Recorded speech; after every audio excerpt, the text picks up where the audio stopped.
Anong mensahe ang kailangan marinig ng mga Virgo sa mga natitirang araw ng August 2024?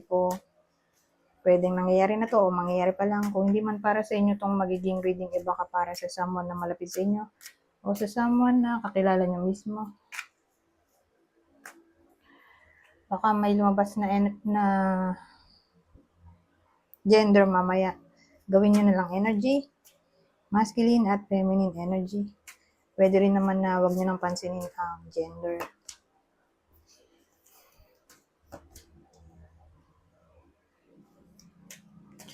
O as long as tama naman yung sitwasyon nyo sa reading, ganoon na nga lang, wag nyo nang pansinin ang gender. So, magsimula na tayo.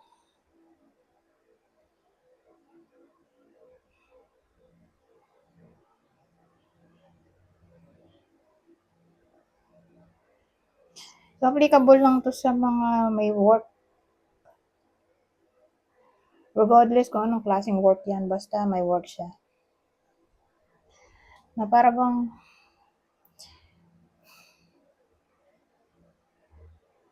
may matutuklasan siya.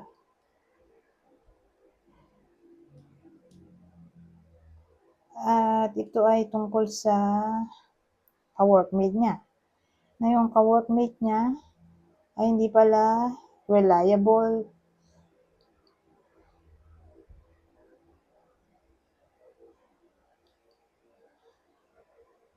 in times of crisis. O pwede rin namang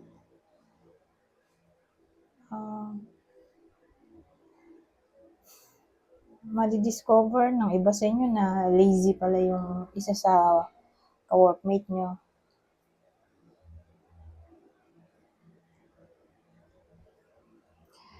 At yun nga, hindi siya fit sa work. Pwedeng kayo mismo, boss kayo. Tapos, kung halimbawa, hindi kayo pare-pares na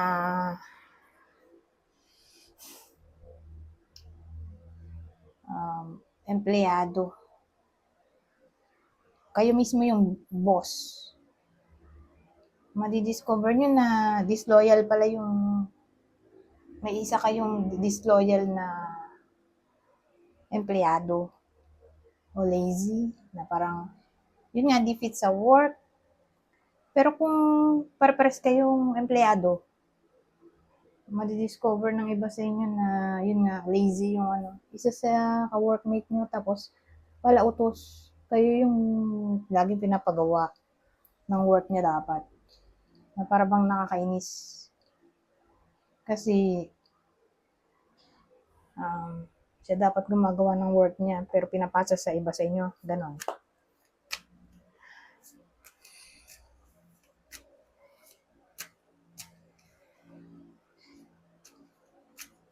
So, sino yung possible empleyado dito o ka-workmate na lazy? Libra, Cancer.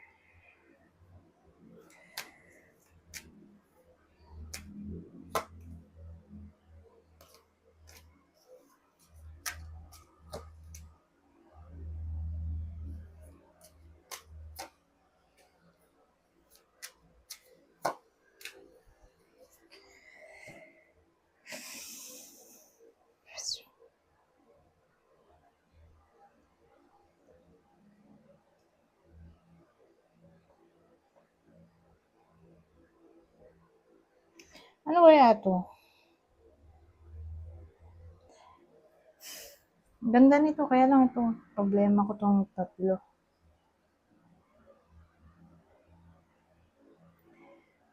So, ang dating, inisip ko kung sa relasyon ba to o sa career. Kasi may someone dito na bored.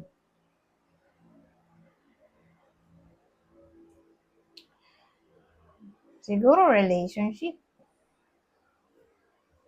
Bored siya sa relationship. Na para bang gusto niya sana sumaya pero Wala eh.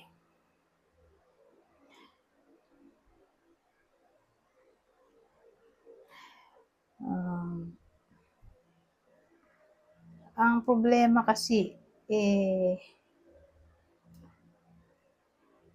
ang isa sa kanila ay lazy.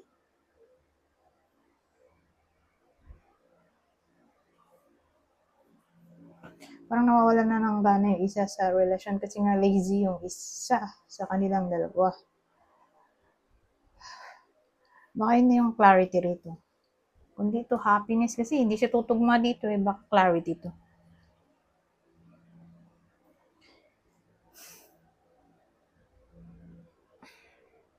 Parang nawalan siya ng gana, na turn off siguro sa relasyon niya dahil nga masyadong lazy o walang work. Dumidepende lang doon sa may work. Ganon. Parang burnout na yata to. Na burnout yung isa. Sa dami ng gastusin. Kaya hindi siya masaya dito. Anyways, ito yung possible partner dito para malaman nyo kung para sa inyo ba itong reading o hindi. So, expect na natin na ngayong August, may someone nga na mababurn out sa connection. Scorpio, Cancer.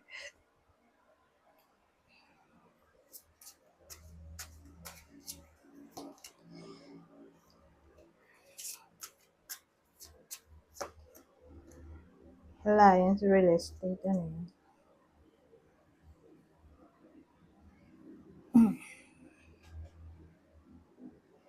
Di member siguro to. May magpapamember tungkol sa investment, insurance, anything na may kinalaman sa pera, o hulugan na bahay, lupa. So again, investment, insurance, bahay, lupa, ano pa ba to? Basta, may money involvement dito. May magpapamember o.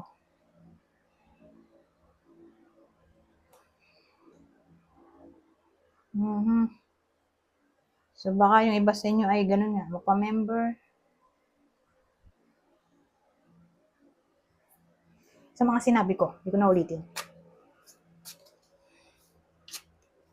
O para bang may big project sila o magpapamember tungkol dun sa big project. Parang makikipag-alliance.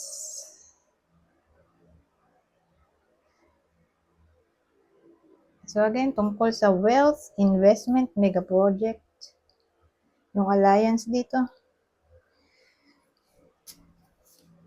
Ito na uli. Oh, marriage. Oh. Ready. Wow.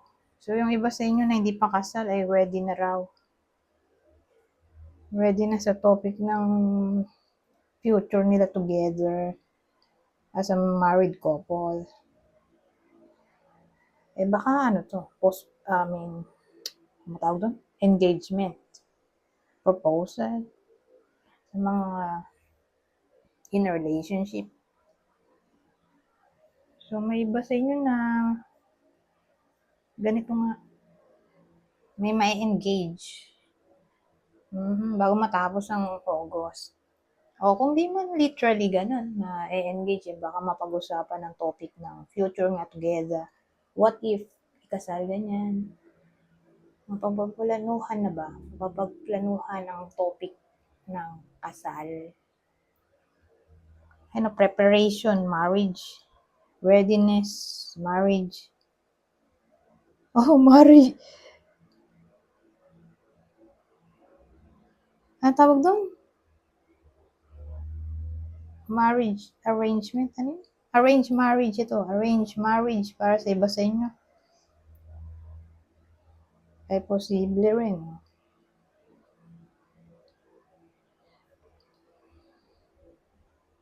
Pero kung di naman to marriage, ito yung basehan natin. Ready. baka may sasagutin na. Halimbawa, may iba sa inyo na may nanliligaw, baka magkasagutan na dito. Maging sila na nung nanliligaw. Whether kayo yung nililigawan o kayo yung nanliligaw. O baka naman sabihin natin mga single dyan na takot magmahal ulit, magiging ready na. Yun nga, mag-try again, pwede rin. Anyways, hanggang dito na lang. Goodbye for now.